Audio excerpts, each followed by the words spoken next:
So, hi there everybody, time for me to comment on your comments, and I believe we start here with Arif Patel. He says, she says, I think it's a he, excellent, great, fantastic, thanks. Glad you liked it, great to see you Arif. And 40, hi 40. A doddle means it's something that's easily done. It's an informal word.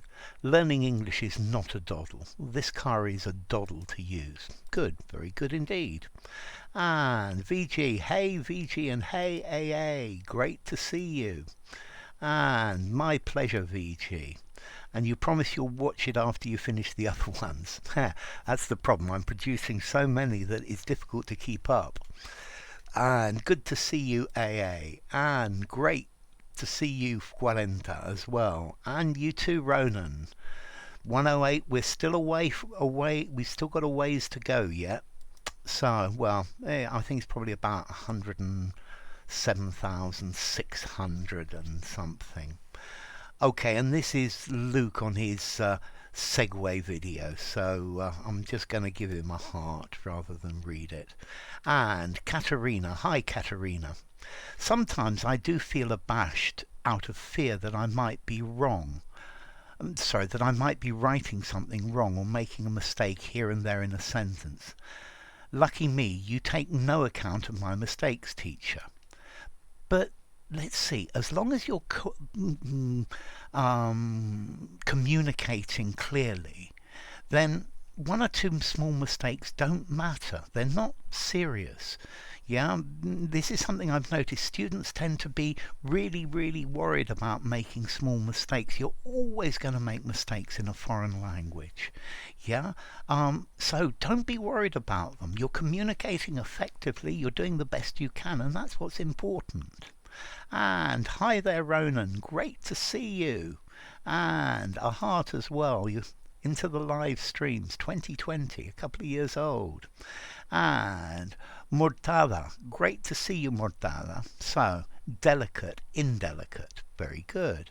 Propriety, yes. And caustic, okay, great to see you Mortada. And Francisco, hi Fran. I wouldn't be abashed I would probably say I wouldn't be abashed about using this word in an informal conversation, despite the fact it's a formal word. Good, that sounds fine. You can, at the end of the day, you can use words anywhere. It's just when something's more formal, it's much less common to use it in that situation. And indelicate, very good, Mortala. And P, hi P. Dear Alex, you are funny. Sometimes I feel you're taking us for a ride. Well, it's good to keep it light-hearted, P. It's great to see you. And Mortada, great. And another one. Wow, Primeval and Brawny. You've definitely had a binge session here, Mortada. And Mohammed, hi Mohammed. Cowboys tend to straddle upon their donkeys, horses. I think a real cowboy has a horse, but probably many of them have donkeys. It's very good. And Mandican, great to see you. I have crossed the Rubicon by leaving the seas. Hope I succeed someday in my life. I'm sure you will. Best of luck, Mandican. You keep trying, you will succeed. Yeah?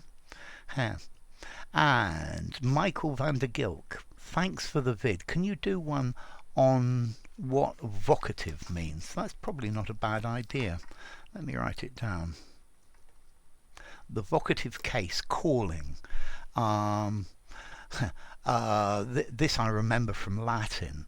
Yeah, it's you're calling or shouting to someone. Hey, John! That's sort of vocative. But in Latin, I remember there was a vocative case. And Rodders, great to see you. In the part of the world I live, there is a cornucopia of college graduates yearly, but only a dearth of jobs are available. That happens in so many places, Rodney. Yeah? And then the best of them leave and go to another country, the brain drain. And Mohammed, hi Mohammed. They were snooping just to know how to embezzle the company's money. Okay, good English. And Rodney, The once condescending engineer felt demeaned, good English, because he lost his job at the oil and gas firm and now works as a cleaner at a local pub. Good English, Rodney. And expand or extend. Okay, that's quite an interesting one, Abid. I get the feeling that extend is very clearly two-dimensional. Yeah? To extend something in time, whereas I have extend is one-dimensional, along the length of something, whereas expand either into two dimensions or three dimensions.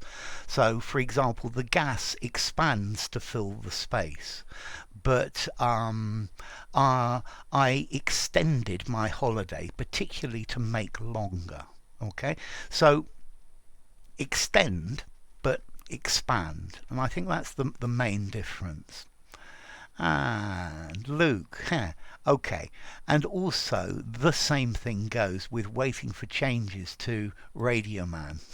Okay, so watch his segue video. And Rodders, Timor the Lame Vikings decimated 5% of the world's population during his era.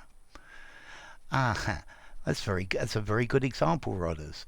And Abid, stretch, to lengthen, but using force to lengthen something elastic. Yeah, or figuratively as well. Thank you, Abid. And Talent Hunt. Hi, Talent Hunt. Great. You are, my dear sir. Thank you very much. You've been watching Facilitate. And I am most fortunate to want to get your speech, your video, thanks. God, may Almighty God keep you healthy, wealthy, and overall very healthy. So, thank you for your good wishes, Talent Hunt. Great to see you. And Fluke. He was a consummate chef. I love it. His birria de res con consommé is incredible. So this, I'm not sure what birria is, but it's some cut of meat from a steak or from beef. So his beef birria with clear soup in a clear soup is incredible. Thank you, Fluke. I love it. And Aditi, great to see you again. Good, I'm glad you're starting to comment. Lack of self-confidence and fear have the potential to abash anyone learning any foreign language.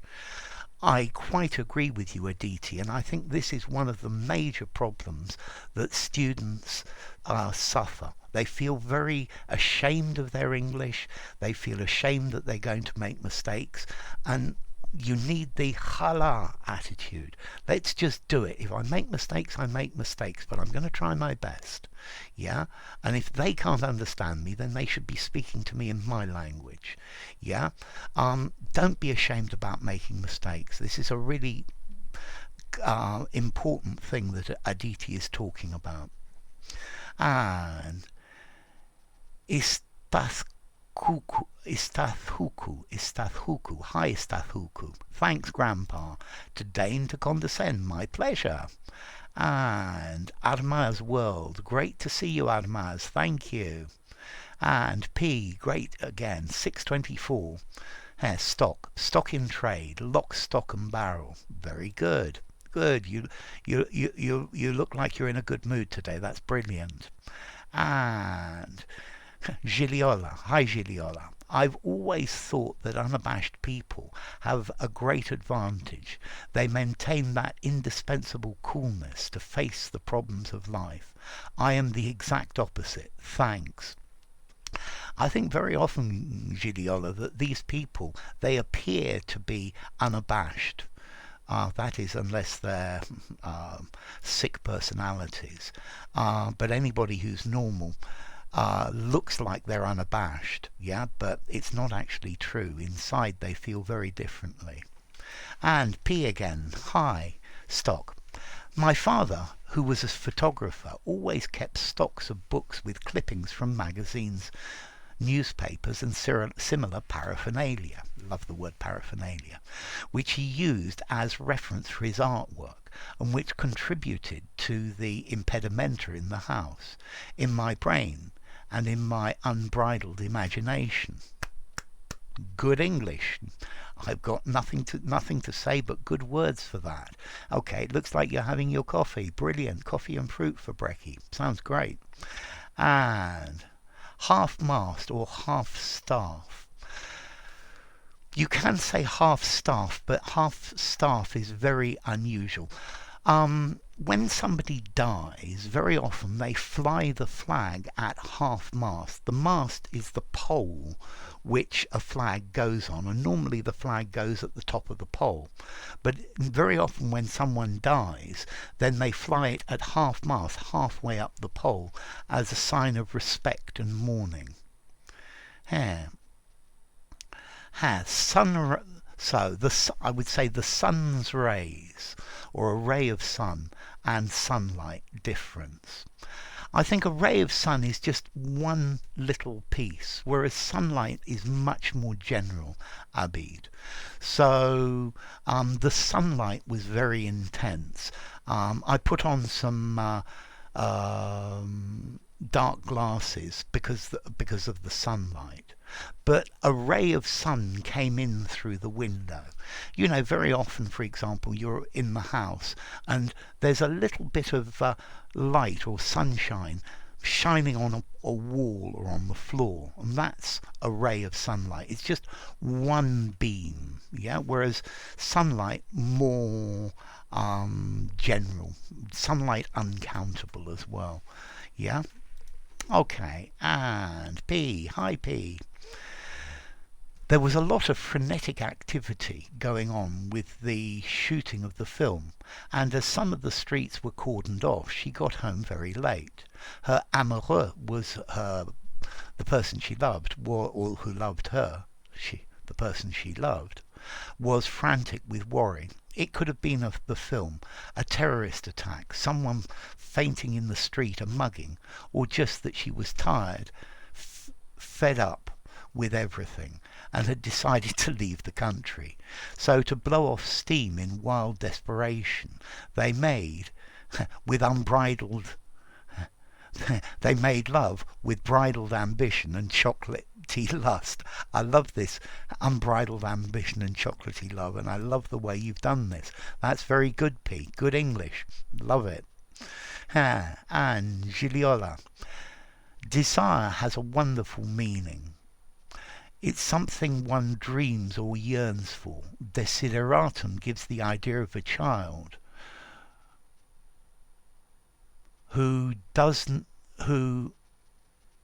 not arrive, who I would say this different, gives the idea of a long-wanted child who does not come, but of a wanted child who only comes after a long time, after a long period of waiting.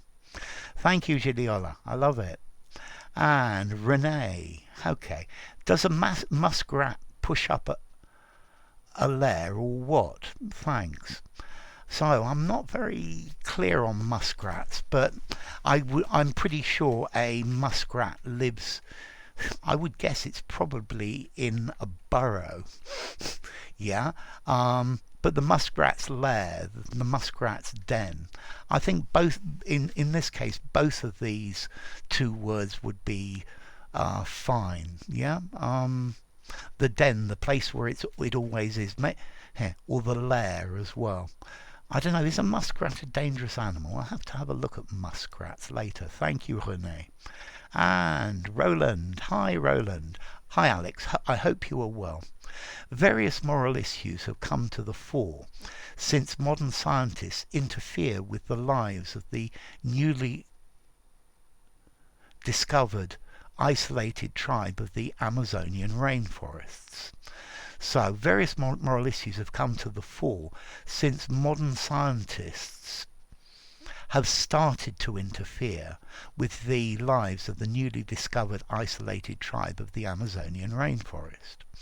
We should not abash them with our modern inventions and ideas. It is conspicuous that the ethos of our modern society is unbeknown to them. Adventurers, self-appointed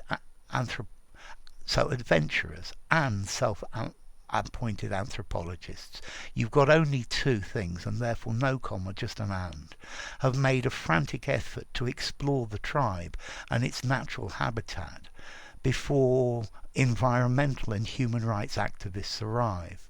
Some scientists would like to find rare plants which might cure current terminal diseases. Good. It's pretty obvious that unbridled avarice is the main driving force behind their actions. Very well written, Roland. I love it.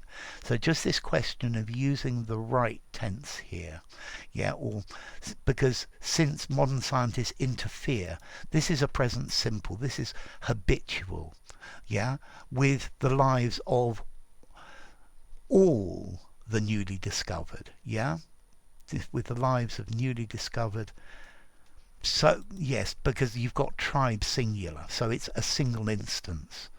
You could use interfere if you put an S here, since modern scientists interfere with the lives of newly discovered isolated tribes of the Amazon rainforest. But as you put tribe, it's a single instance, and therefore a present simple is not appropriate. Have started to interfere, and that would resolve your problem. Well done, Roland. Good English. And Syed. Hi, Syed. Great to see you. And P. Hi, P. I'm always importuning my purse to buy frivolous stuff like clothes or jewellery rather than tea, rice, pasta or bottles of water. And we've got Manji who appreciates it. She understands what's happening. And have a nice weekend, teacher. Thank you, Fran. And you too. Enjoy. You deserve it. And P. I'm always importuning the heavens to rid us of our narcissist neighbours. Maybe one day you'll be lucky, P. And P. With the elections around the bend, we are often importuned at the entrance of the Mall with people peddling their political wares. People peddling their political wares. I love this. Okay, around the bend. You can say around the bend. I think I would probably say around the corner. But around the bend certainly works. Good work, P. And Aditi. Hi, Aditi. Recently, talented tennis players have taken retirement from the game owing to their persistent importuning from media houses, making the game of tennis poorer. Very good English. Recently, talented tennis players have taken retirement. I love the T's as well. That's very good. Thank you, Aditi. And P. Hi, P. Great to see you. The paparazzi were always hounding the princess wherever she went, and especially when she was with her little boys. She was importuned even when she retreated to the countryside, or even in places she perceived to be safe havens of privacy. Great English. So you're definitely talking about a lady who died in Paris, I believe. So, clouds and green, good. And P. This reminds me of the video No Money, No Honey. Yes, to importuning ladies, or very definitely. I think they're very clearly linked, P. And let's see. Manji. Hi, Manji. Great to see you. Okay. In the Bible, there is a mention of the importunity in prayer. Okay, that's very good. I like this importunity. Ask and it shall be given to you. Seek and ye shall find. Knock and it shall be opened unto you. However, as a matter of fact, God doesn't always answer our calls forthwith and even puts us on hold. At this point, we have to importune him with relentless prayers, keeping our knees down and our chins up. I love it. had quite a good story about why the gods don't punish people immediately. I think this went something like, Zeus watches down, and he sees people doing bad things, and every time somebody does something bad, he writes it on a piece of pottery and he puts it in a pile. And then every now and then he takes a couple of pieces out of the pile, and he punishes these people. Zap, zap with a thunderbolt. And that's the reason that some sins are punished immediately while others are not punished for many years. There you go. So, P. Hi, Manji. Great to see you, P. You're spot on there. God always seems to be taking his own sweet time. Maybe he does this to ramp up the suspense. In any case, if we have to keep our chins up for a prolonged period of time, we finish by getting stiff necks. I love it. Keep your chin up, to be happy, to be upbeat. Manji, love your sense of humour, Pat. I love her sense of humour too, Manji. I reckon God makes us do some stretching exercises to keep our necks slim and toned. Love it. As long as he doesn't throttle us, just takes our breath away. I'm a sucker for laughs and chuckles. And Manji, me too. Life is too short to be wasted on brooding and sulking. Ha, lovely. I'm lucky to have the pair of you. And P. When we were living in the Cité Universitaire in Paris, we were often importuned by members of the opposite sex on the lookout for a quickie, for sex, or for a string of quickies, no strings attached. Good English, well done. That's a very good use of importune. And Abdul, hi Abdul. His bad demeanour with teachers abashed her parents. Her bad demeanour with teachers abashed her parents. Good English, Abdul. Great to see you. Hello, sir. So, 40. Is it correct to say, not to saying, to say, I spend as many hours studying as I can? Very definitely. I spend as many hours studying as I can. I might say I spend as many hours as I can studying, but it certainly works like that as well. And P. I'm always importuning my money to buy Smarties, ice cream, chocolates and crisps rather than boring stuff like vegetables or fruit. And then there's a series of fruits afterwards. I love it. And Count, great to see you, Count. I hope you're well. The benefit of a video explaining is an opportunity to rewind the video. You do not need to importune the teacher to repeat, not for repeating, to repeat, for a repetition to repeat what he has just said. You can even pause it and think over your own example. That's very good. I like it. And P says, ooh, great use of this naughty word. It's good to see you, Count. Stay safe. Our hearts are with you. And P, if I importune God in the pub, his patience might just wear thin, and he might, inshallah, accede to all my desires. And maybe I should keep my fingers crossed too. Though how is it possible to hold a glass of wine and keep your fingers crossed at the same time? It's beyond any sober man's ken. I like this word ken. So any sober person, somebody who's not drunk, is going to be unable to do it. I love the inshallah. Yeah, if I importune God in the pub, keep your fingers crossed. I love it. And Count, hi Count. I cannot stop being abashed by my grammatical mistakes. Don't be abashed by them. Just try not to make them. But if you make them, well, this happens. You will learn. On one hand, this is a kind of self-control. On the other hand, such pedantry, great word, holds me back, so I cannot express myself freely. This is exactly what I was saying about Aditi's comment. Yeah?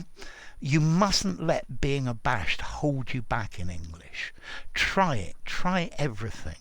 Yeah, don't be embarrassed about making mistakes. Yeah, try not to let this self-control hold you back in English. This, oh, I'm going to make a mistake. Oh, I've made a mistake. No, just go for it. It's such an important thing. And mortada, great mortada. Demarcation, great to see you. Here. And count, high count. A cup of coffee is my gentacular desideratum. I want a cup of coffee for breakfast. I love the way you put this. And the desiderata of the character depend on the person we're talking about. An explosive reaction to a small mistake is a sine qua non of my boss. Boof. He must be a really difficult person to work with. Great English count. Good work. P. Importune. Dear teacher, the trick with this word is to go overboard with it. Therefore I shall importune my spouse at opportune moments till there's no love's labour lost. I love it. Good English. Well done, P. I love it. Ha. And count. High count again. It's not a poem but a bouquet of advice. That's a really nice piece of writing. That's a really nice sentence. Well done, Count. Good. You're starting to get even artistic in your writing, and that's lovely. Stop straddling the fence and make a decision. Great example, Count. May I importune that you finish reading that manuscript? Good English, Sarah. I love it. You're going to get a better mark next time in your Yelts, you see. And Francesca, hi Francesca, great to see you, a red herring, so any time, great to see you Francesca. And okay, this was Carrie Coles to Newcastle. I've discovered the Americans don't know this phrase. Yeah, I was surprised to find that teacher Shane didn't know this one. So it's a British phrase, so be careful with it. And GG. What's the difference between air and wind? And what does blow mean? And also, do we get wind from a fan? So, wind. I think we don't get wind from a fan. I think that's probably the place to start. I think wind is a natural effect. It's the movement of air outside. Air is the thing that we live in. Air can be still, but a wind is a moving air. And to blow, yeah, I blew on the fire because it was going out. So the wind is blowing. Here they're using blow meaning to move. Yeah, the wind was blowing very strongly. The wind was moving very strongly. I guess with blow you've got the idea that there is some angel up there blowing the wind towards us. Yeah, the wind definitely blows. Yeah, and I'm sure you know this meaning, but I think blow it's a verb. It's a verb to go with the wind. The fan was blowing the air. Yeah, so I think the fan blows. Do you get a wind from a fan? No, you don't. Okay, so I think blow in the context you're asking about is movement of air. There was a draft blowing through the room. Yeah, okay, so to blow. Movement of air. Movement of air, the thing that we live in. And Manny, hi Manny. I'm almost midway on the Legal English playlist. Wow. Next, I would want to learn medical and anatomical English jargon. Okay, that's an interesting one. Let me put anatomical. Because I think that could actually be quite a fun video. Okay, so great to see you, Manny. Thank you. And Ossie.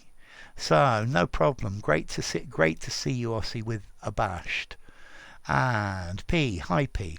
Hi Alex. What happened to the end of the video?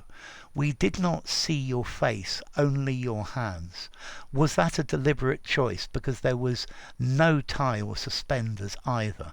Just the papers in the pocket, just white and black, and the blue of the ballpoint pen. So what happened at the end of the video, probably my camera just ran out of battery. Um, I, th- I think the fact that you can't see my face is a mistake. Yeah. Um, because it's much better if you can actually see my face in these videos. But you can still hear what I'm saying, and you can still see the hands moving everywhere.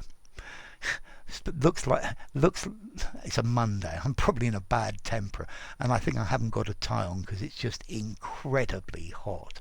It's probably like 42 degrees or something. 5th of September, maybe 40. Okay, Pete. And Prabhat, hi Prabhat. Thank you so much, sir. Is egg on synonymous with importune? Normally to importune is to ask someone for something or ask someone to do something. I think in some ways, yes, they are. To egg on is normally to push somebody to do something, particularly something that is wrong and that they know is wrong, to do something naughty. So I would say close synonyms, Prabhat, but not interchangeable. And pazam pazam. Pazama Pazama. Hi Pazama Pazama. Nice video. Thanks a lot. Smirk. I'll have a look at this link later. I haven't had a look at it. And Arun, first correct answer with smouldering. And Aditi with smouldering. Brilliant. Smouldering like smouldering embers. Amber is a colour. Yeah, is a yellowy brown colour. So, Parkash, definitely. Smouldering. And P. Hi, P. I think we will be importuning the teacher in next to no time with our quarry of comments and quirky queries. Ooh, quarry of comments and quirky queries. I was going to comment about quarry, but it works very well because you're going for the quirk. Yeah, that was... your quarry of comments and quirky queries. Love it. So let's just refresh this, and while we're waiting for it to refresh, if you enjoyed the video, don't forget to give it a rating. If you haven't already subscribed, if you've arrived to this point in the video, I'm pretty sure you've subscribed, but subscribe to my channel anyway. Tell your friends about me, that's a good one, and I'll see you all soon after these comments here. So, we've got quite a few. And hi hubby, great to see you. Is somebody who importunes all the time an importuner? Very definitely. Yes. That's good, Habby. Good to see you, Habby. I've noticed you tend to comment on Saturdays. Okay, Manji, smouldering, burning slowly but steadily. Definitely, a good definition. Thank you, Manji. And P. If you importune that young man in this fashion, if you persecute him with unbecoming advances, he might beat a hasty retreat, or he might join a monastery. There might be a sliver of chance, a chance, I would put A, that he invokes the droit de seigneur.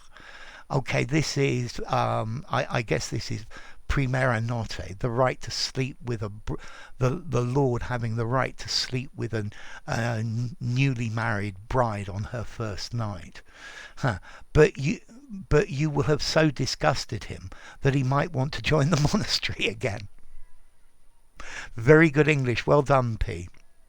And smouldering. Ooh, I like this word because it has a bit of oomph and smart and sparkle, but in a quiet way. I quite like it as well. It's a good word.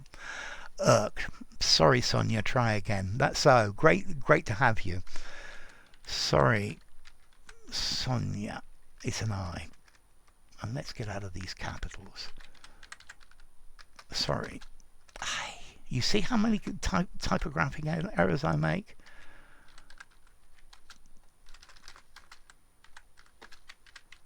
Okay, sorry Sonia, try again.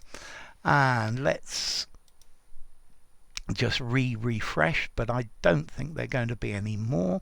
I haven't seen signs of VG yet. Well, it's still very early in Latin America, and it's Saturday morning.